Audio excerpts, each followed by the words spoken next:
Welcome to the webinar from Arts and Society. Excited you're all here. Let me first briefly introduce the two people that are sitting in front of the camera here. My name is Twan Minnaert. I am the program coordinator. Next to me is Helen. Hi. And Helen is one of our MA students of this year. Very excited that you could join us. And what we're trying to do today is explain a lot about the program, answer some of your questions that you might have throughout this webinar. And hopefully in the end you have a better idea if this is a program that's for you or not. That might also be the outcome. Next to us being here and answering all of your questions and talking to each other about the program are two moderators, Karen Smokers and Saskia Groeneboer. Both of them are on chat, so they'll be able to answer some of your questions as we go along. Very briefly, something about the program and how we set it up. It's a one-year bachelor's program, master's program, English taught, and one of the reasons to have it English taught is that we felt that we needed to address this topic, the arts and society, in an international context, and that's why we designed the program in such a way, and also why we made it a selective program of 20 students, to make sure that we could get into a deeper discussion and not just only have lectures where we would send information, but also engage in different group discussions. So that's why we have a program set up with application form and all that kind of stuff that we will discuss later on. But first, let's go into some of the content. And maybe, Helen, a question for you is also in your preparation for this year, what made you decide to go to this specific program? Why did you want to pursue an MA in this field? I've been working for quite some time after I did my bachelor's, which was quite some time ago, and I've been really engaged with certain bits of with international development and then in research, and I then really wanted to ground some of my work in actual theory, and also because this course offers this practical side as well. It was really interesting to be able to encounter the cultural sector and the arts and cultural sector within Utrecht, and also potentially like outside as well. Okay, and so the reason to address this here as a starting question is that for you, why would you select a particular program? What kind of information do you need about the program? And that for you, the connection to a particular practice, coming from a background where you thought, well, I've been working in this domain for quite some time, but how can an MA degree help me in further ask questions and develop and maybe go back into that domain or pursue a different kind of direction? One of the ways to describe a program is to talk about the strengths, talk about what makes it different from other programs. Some of the things that you see on the screen are similar to what other programs offer, but I think the combination is something that we as a program makes us rather unique. The international notion, dealing with an international community of students, we'll talk about that group composition in a minute. The fact that we're dealing with community, I think in two levels. On the one hand, we're dealing with arts and society, and we're talking about the arts from an institutional perspective on how you talk about a particular arts field, but at the same time, the community and how arts also play a role within the communities, so the community arts, the grassroots kind of initiatives, those are also elements within the program. So on those two levels, we're dealing with the notion of community. Flexibility is an intriguing term, but the reason why we include that in some of the strengths of the program is that we don't want to have a very fixed program like this is the knowledge, this is what we want to explain to you, but we also want to give you some flexibility in how you pursue the different modules. And one of the things that we very much appreciate about this program is the idea of the internships, and that we not only talk about practice, but also deal with it as part of an internship in the second half of the year. But we'll discuss the specifics of the program later on. But maybe this notion of international, you're from the UK. What other places are your classmates from? There's quite a significant amount of the students from Europe, from other countries within Europe, but also wider afield, China, Taiwan, and so it really makes for interesting conversations within the classroom and also outside of the classroom. Yeah, and I think that what you mentioned outside of the classroom is important, that you feel that we have a certain amount of contact hours per block, per course, but next to that you're also working on assignments outside of class, and then it's good to have that international community feeling. So you really feel part of a group, and I think the scale that the 20 students helps in making that community overseeable, so that you know people by name and not just feel like you're one of the many people that are taking part in this program. Maybe to make things a little bit more specific, what is the program? When designing the program, we thought about 3 different strands: the idea of the researching arts and society, thinking arts and society, and the writing arts and society, as 3 possible angles at the relationship between arts and society. The way that it's set up is that the 5 of the modules are mandatory, or compulsory courses, and the producing arts and society is an elective course that we offer as a program. And within that course, we see that students from other programs, applied musicology, contemporary theatre, dance and dramaturgy, research master students, are joining us to indeed have an interdisciplinary kind of a discussion about the topic. But the different strands, the researching arts and society, we're looking at particular methodologies and how would you research the role of arts in society, and how arts is visible within society and how the society is visible within the arts. Within the thinking strand, we're thinking more conceptually, looking at particular concepts and how they help in discussing that particular relationship between the two. And in the writing arts and society, we're looking a little bit more at the institutional setting, the way of how can you look at the art world and how policy is playing a role in discussing the role of arts in society. So looking at these particular courses up to now, did you enjoy the program up to now, and are there particular things that come to mind when thinking about these modules? Yeah, I suppose I can talk a little bit about some of the assignments that we've been doing in the first block. With thinking, we've been looking at some key theories or texts, and kind of really delving deep into some of those texts, and then exploring these through a conceptual exploration that kind of links it to contemporary art. So you can kind of use examples that you have kind of encountered recently, sort of not just, but also you can kind of take it back to what you might have seen in your own country, and also further afield, and then also an artistic mapping, thinking about what real urgent issues society is dealing with, and how artists are also addressing these issues. Within writing, it was really interesting to kind of already go out and start interviewing people within the sector, and then kind of thinking about developing the portfolio around that. So that was really interesting to kind of then think about what we might as students be thinking for our thesis. Okay, yeah. Good of you to mention that. That's also the idea of the courses, that not just we're offering literature and you read and you're being assessed on your knowledge of the particular readings, but how can they help you in shaping your own ideas and visions about a particular topic. And that's why field work, that's why going out in the field, interviewing people, ethnography, so just becoming part of a community and also writing about the experiences within that community. That's how we, as a program, hope to stimulate you to not only see this year as one where you're given a lot of input, but use that input to also develop and sharpen your thoughts about a particular topic. And now in the second block, you've just started in the second block, in which part of the coursework is following up on some of these specific aspects, and where again people can choose an elective, whether they want to choose the elective within our program or go elsewhere and indeed use some of the knowledge of our colleagues from other MA programs. The second phase of the year is dedicated to thesis and internship. And it's not really a hard break in the sense that we have coursework in the first semester and we have an individual trajectory in the second semester. But the idea is that you can indeed use some of the assignments in the first semester to prepare, explicitly or implicitly prepare for that phase. And one of the ways to fill that in is to start with a thesis and then develop a particular topic and combine that maybe in the fourth block with an internship where you're dealing with maybe the translation of what you've been doing in the thesis to a particular practice, and to see how how colleagues who are working within the field, how they are dealing with the same kind of issues that we've been discussing in class. Because are there particular topics that you're very interested in and that have been worked in the assignments that you've been doing?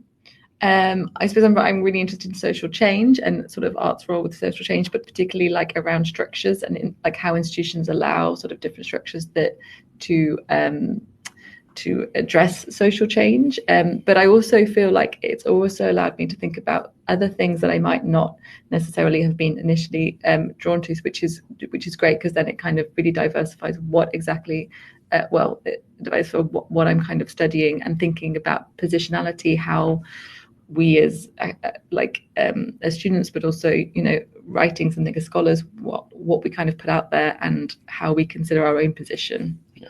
And I think interesting also about your background is that you're bringing in quite some experience from the field and the types of discussion you've been having there. Whereas for others, this is the next step in their academic career, in that they've done a bachelor's degree and then almost immediately move on to this master's program. And I think that combination helps both parties, in that it helps you to bring in your own experience and reflect on that, and being asked questions by people who haven't had that particular background, but were very eager to also learn from you. So that interaction is very important. Yeah. And that's why the first semester is very much about this community and about people talking about the topic. And that's why within the second phase, the individual trajectory, we still try to facilitate some of that discussion to avoid that you feel that now you're left all alone in the field to go out and explore. Again, maybe it helps to make some of these things more specific. Just a list of some of the possible internship places. We've tried to categorize them in all kinds of ways, and this is just one of the ways, based on the topic or the kind of context. Festivals, we've seen quite a few students doing their internship at a festival. For example, the International Community Art Festival, which is taking place again next year, is one of those places where you see a lot of time goes into the preparation. And so it's more than just picking performances off a shelf and putting them on a program, but you see that actually already the planning already starts now for not next year's edition, but for the edition after that, and to really discuss, okay, what's happening within community arts and how can a festival reflect on that. One of the other domains where students have done their internship is cultural policy, and not so much only on ministries for culture, but also on organizations that are dealing with funding. The Prins Claus Fund, HIVOS, they're funding, but they're not so much funding cultural practice within the Netherlands, but they're very much dealing with this idea of supporting cultural activities and art projects abroad in development countries as well. Heritage organizations dealing with questions about how to tell the story nowadays, and I think the notion that you mentioned, social change, helps. Is that some of these organizations are now wondering, well, this is the story we've been telling for a couple of decades. How are we going to retell that story? How do we connect it much more to the societal debate nowadays about particular topics? And contemporary culture, also that one is on the list to see that some of the students are taking their internship at a place where they're very much dealing with the current practice, where people are, the Via Rudolfi is one of those organizations, they're booking, they're co-producing, and they're dealing with the contemporary performing arts scene. And those kind of internships usually give a good insight in, okay, this is what's happening within the cultural field nowadays. Well, you already having had a background, what would for you be the role of that internship? Because it's not so much getting extra practical experience, but also how would that internship fit in your profile?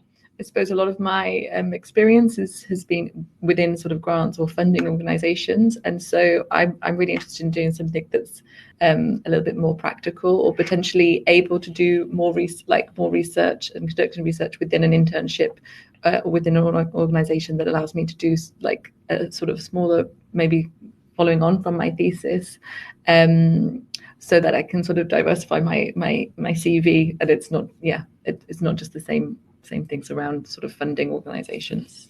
Because funding is part of that. Seems like practical. Okay, there's a set of criteria, and how do you write an application that fits within those criteria? But also within the funds, the kind of discussion you're having, what do those criteria stand for, and how can the social change? How is that part of criteria, or how much of that is could be part of the future funding activities? One of the reasons to also list this list of internships is to connect it to thesis topics. We didn't put a very explicit list of these are thesis topics, research topics, but they kind of reflect the width of topics.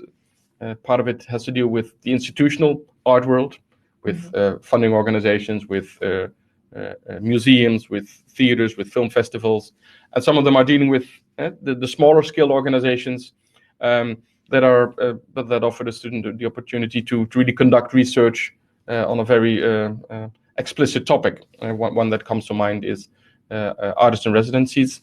Res Artists as an organization that offered an internship just to get a better idea of what it is actually, what's happening with the phenomenon of artists in residencies and what kind of categories do you have. And that was a very interesting entry point into how for artists, internationalization is more than just let's go out there and see where I can land, but how the residency helps them in actually finding a place where they can develop their work further on.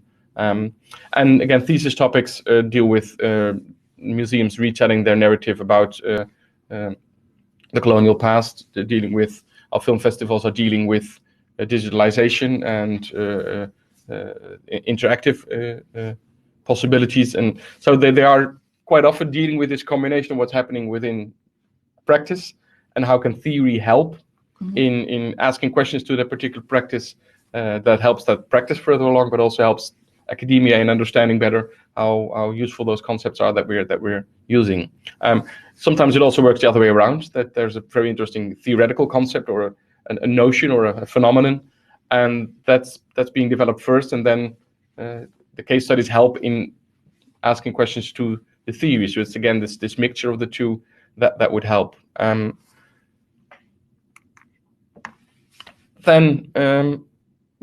was about the content of the program, and one of the ways to also make that selection of do you want to apply for this program easier is to see, okay, what are other things that are characteristic for the program.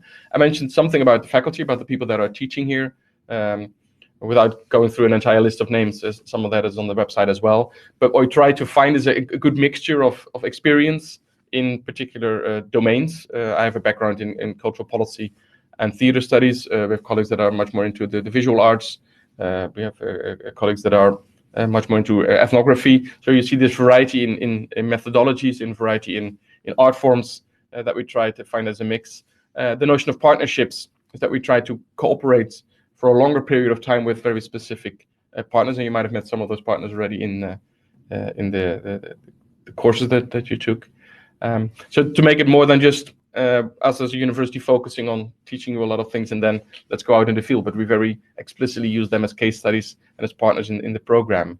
The international community, as we discussed, the variety of students from different nationalities within the program, and the city of Utrecht being one of the cities where a lot of things are happening.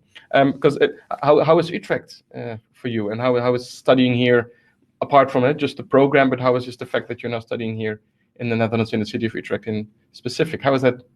It's good. It's, I think it's fast past my expectations. I came for the open day last year, and I think that the course is really good at creating opportunities to kind of meet different cultural actors, but also, there's the city is awash with different arts and cultural. There's things every weekend, so that's really interesting to kind of also supplement the course and thinking about sort of arts in society. And also it's great to be cycling in a city where there's canals. There's lots of cycling going on here. No, indeed, and that's since it's a university with a lot of students. You notice that the percentage of students in comparison to the rest of the city makes that you're really visible as a group. And it's a relatively young city, and there's a lot of cultural activity going on. There's numerous festivals that are taking place here that also help us as a program to not just talk about a practice and then you have to travel to meet that practice, but you just step outside of the classroom and you already are part of that. You're surrounded by that variety. Maybe something briefly about, okay, what is it? You have your MA degree in Arts and Society. What's next? This is the 4th year we're teaching this program now, so we have somewhat of an idea where people are ending up. And interestingly, some students have continued to pursue a PhD, so they've applied for PhD positions elsewhere and were accepted. So that's one of the things that might be relatively unexpected in an MA program that is not a research master, but that's also why some of our students after this year they move on to a research master's. That's what some students are using this for as well. But also I just put 3 categories of jobs there that people have ended up in: fundraising in the broader scope of working for organizations that are handing out the funds, or organizations that are applying for funds. So for them, this translation between This is what's happening in society. This is what these funds want to hear, and this is how you write down what the artistic practice is as well. In that translation, that's one of the things that our students have become quite good at. Curating and creative producing is two very broad concepts and maybe overly used concepts. But the notion of curating has to do with what I mentioned earlier, the idea of programming is something more than just picking something off a shelf and putting it in a schedule, but the idea of how do you curate, how do you manage as an organization the kind of discussion that people are having, and how do you curate space, how do you curate time, and that's something that again is being discussed quite a bit within the courses, and how you can look at a particular practice and contextualize it both within academia and within also other current practice.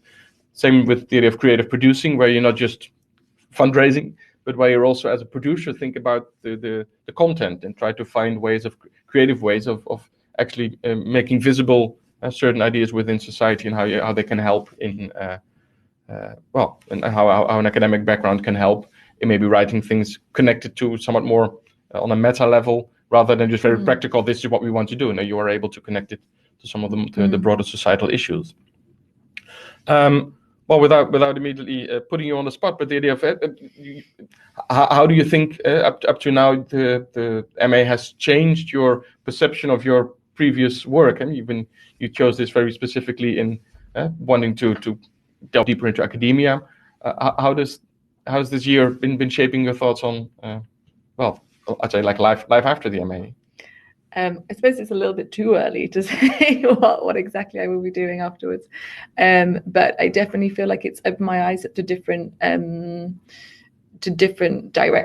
possible directions, and potentially something that's maybe more community based, or sort of more delving into theoretical stuff, or maybe potentially alternative practices around like arts, using arts for social change. Okay. So, but I'm hoping that the thesis and the internship will make that a little bit clearer. Yeah, and again, that's why we have that in that order as well. The idea of starting with the thesis and internship.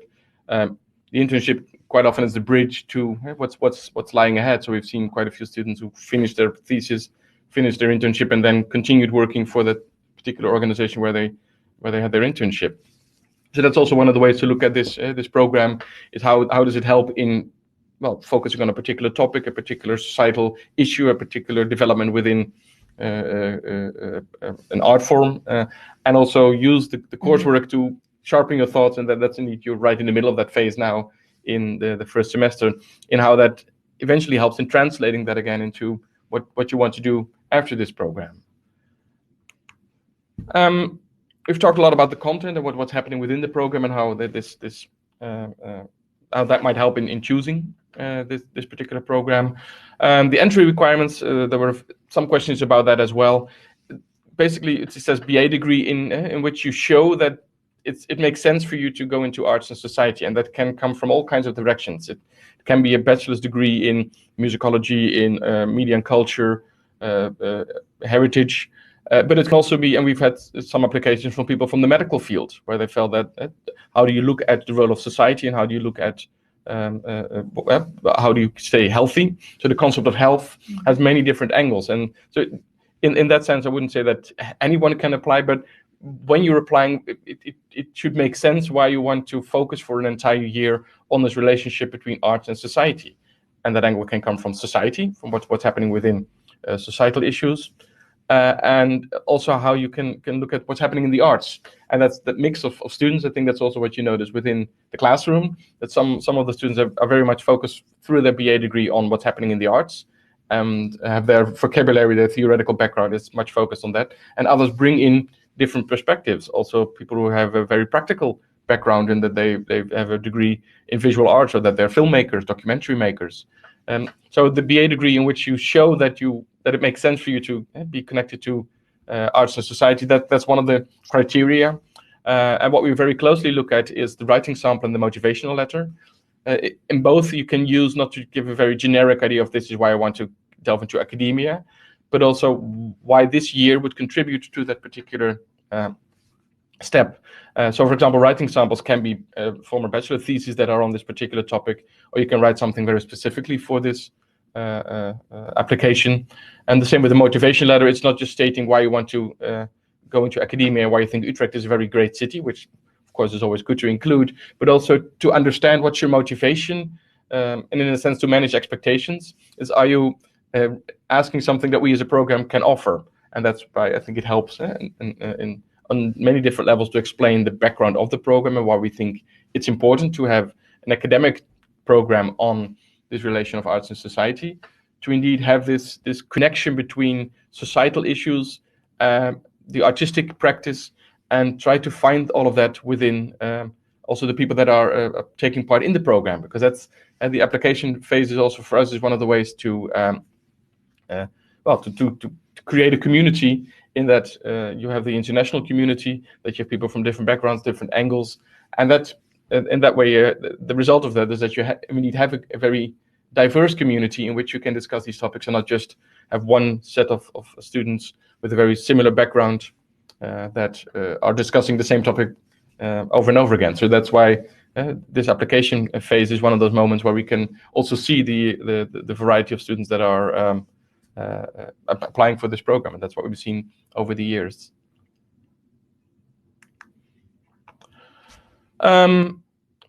Maybe one more slide about the application process, and then I think it's time for the Q&A to see what questions have come up that we haven't answered yet, and that we can delve in a bit deeper. April 1st is the deadline. Why is that? Well, since it's a selective program, within 6 weeks we'll decide on your application. And should you not be accepted, that still gives you the opportunity to apply for another program that doesn't work with the fixes. But there's two other there are two scholarships that if you want to apply for those, then you should apply just briefly earlier on February 1st, the Holland Scholarship or the Bright Minds Fellowship. Both of them, one of them for EU and the other for non-EU.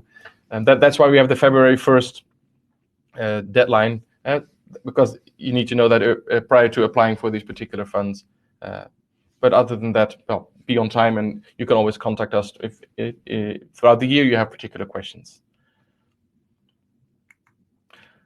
Well, that concludes this part of the webinar, in the sense that we've tried to discuss the program and answer some of the questions that were sent to us prior to this webinar.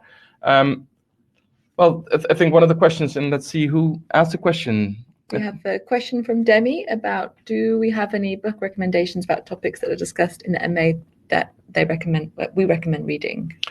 Oh, well, maybe it's not so much, but to pass the question along to you, what kind of books have you been discussing that you think might be relevant? So I think once you get once you get accepted, you get sent an actual reading list, but maybe also it might be good to kind of become familiar with some of the sort of concepts and types of reading. So I would recommend Donna Haraway and Claire Bishop. Donna Haraway writes Staying with the Trouble, and Claire Bishop has Artificial Hells, which is about participation. And I think that's one of the key things that runs throughout a lot of the different facets of the course. So I think that would be a good one to kind of get familiar with some of the sort of concepts that we deal with. Yeah. And I think that those are two good examples of the type of book that it's dealing with developments within the art world. For example, Claire Bishop, talking about the social turn and talking about artificial hells, which is a very interesting angle at the artistic practice, and how also society changes in the way that they have expectations with regards to artists, and also the other way around, how artists are dealing with society and how they feel, whether they want to relate to. One of the books that I use in preparation for my course is the Politics of Evidence.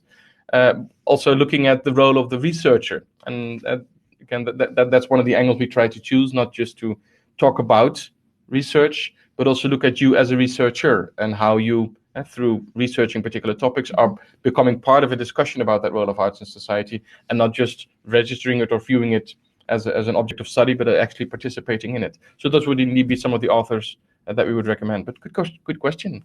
What are other questions that we could address? Fiona's asked whether it's important to Dutch in order to find an internship, or to be comfortable doing an internship in the Netherlands. Well, up to now, we're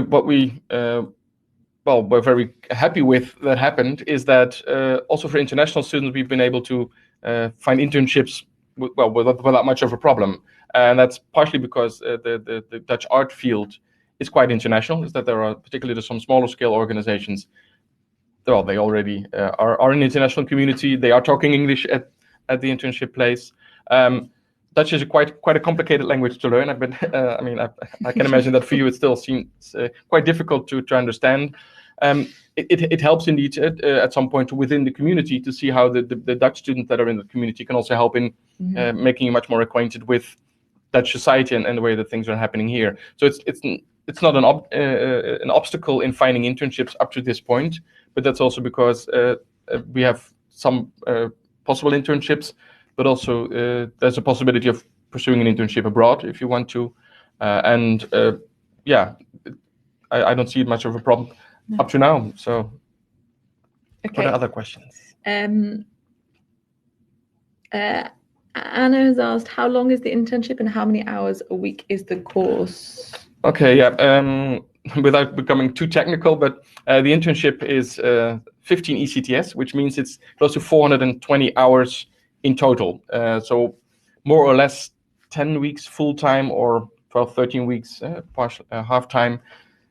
So yeah, that's why we have the second semester for the individual trajectory, is that it's usually a combination of thesis and internship in the end.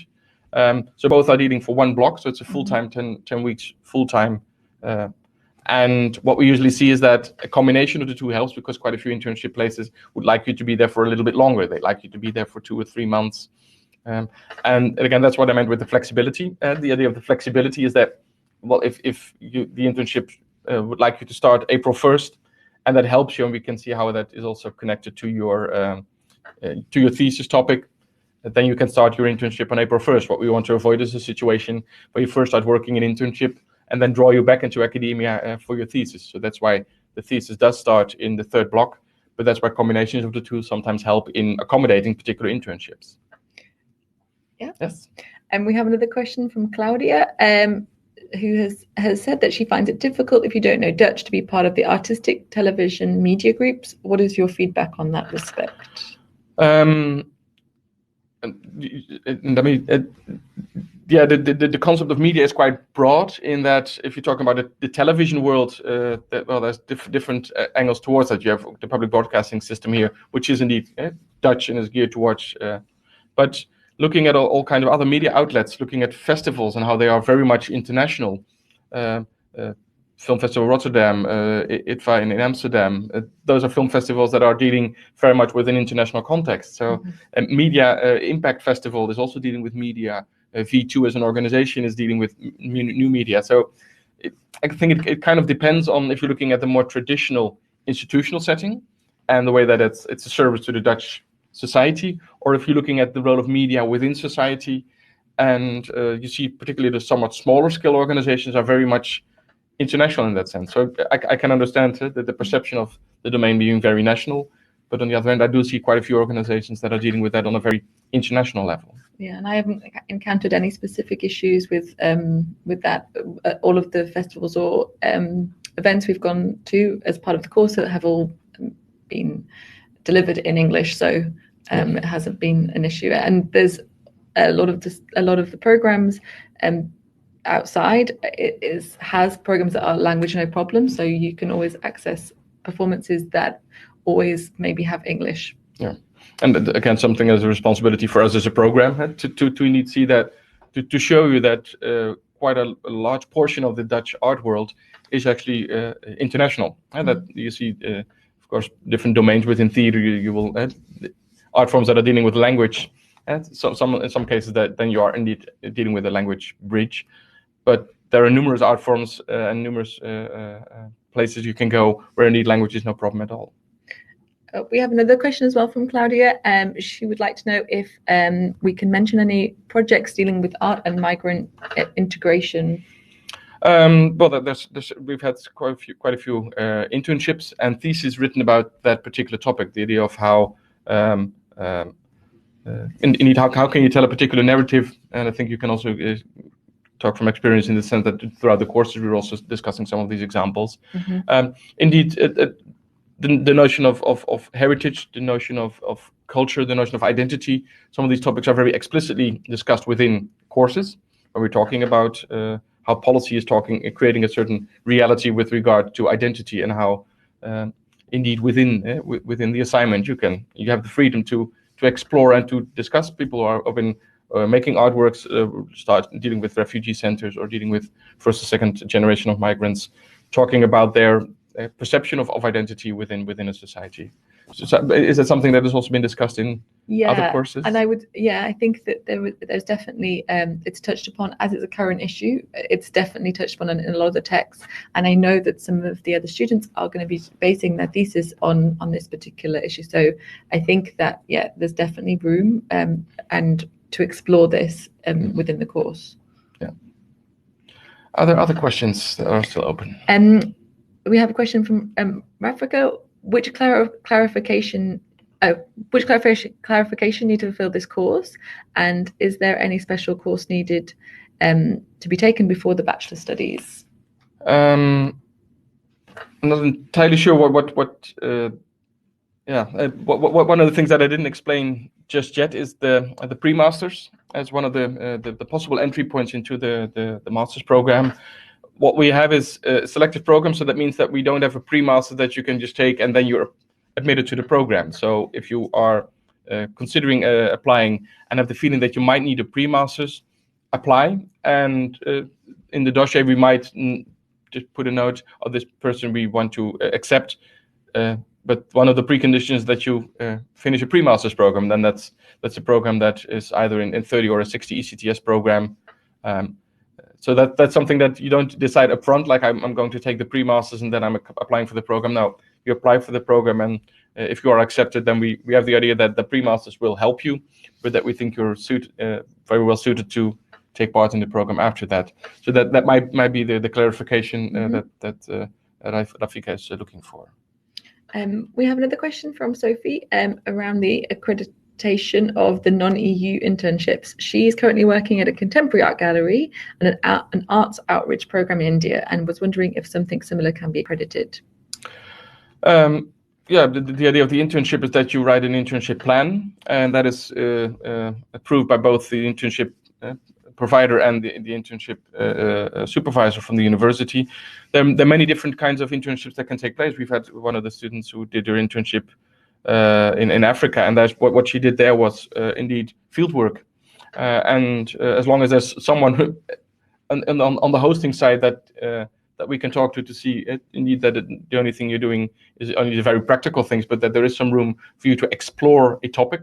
So if there's not a very specific research project at the internship place, but it's very clear that you can use the internship to explore a particular question, well, then that's one of the possibilities to do the internship for. So basically, that's again the flexibility. As long as we understand that you want to do this as part of an MA program, so we see the level that you're working at the internship place is on MA level, then it's always something to talk about to see if that could work out as an internship place. Okay. Anna has a question about when does the dissertation have to be handed in? We started in block 3, so that means in February, and first deadline will be the end of block 3, which means in April. And we do know that in some cases you are all starting to combine it with internship work. So we are looking in the block 4, which is like mid-June. That's the second moment where you can hand in a thesis. So again, the thesis also is 15 ECTS, which means 420 hours, which means that also the question you're asking as part of your thesis should be a question that can be answered within that amount of time, which is always a challenge. Usually you start with a very interesting phenomenon and want to know everything about it. But please, the idea of the deadline is that we have 2 deadlines. One of them is after the block 3, and then the other one is almost at the end of block 4. So I think that might be our last question. Okay. Well, maybe just to wrap up, the webinar and the link to this webinar will be sent to you if you've taken part in this webinar, and you can always, of course, find more information on the website. And me as a coordinator, when there's questions that are very specific about the program, they will be forwarded to me, and I'll be happy to answer them for you. Thank you very much again for joining this webinar. I think it was great fun just to meet all of you, and I hope this helps in making your decision. Thank you. Thank you.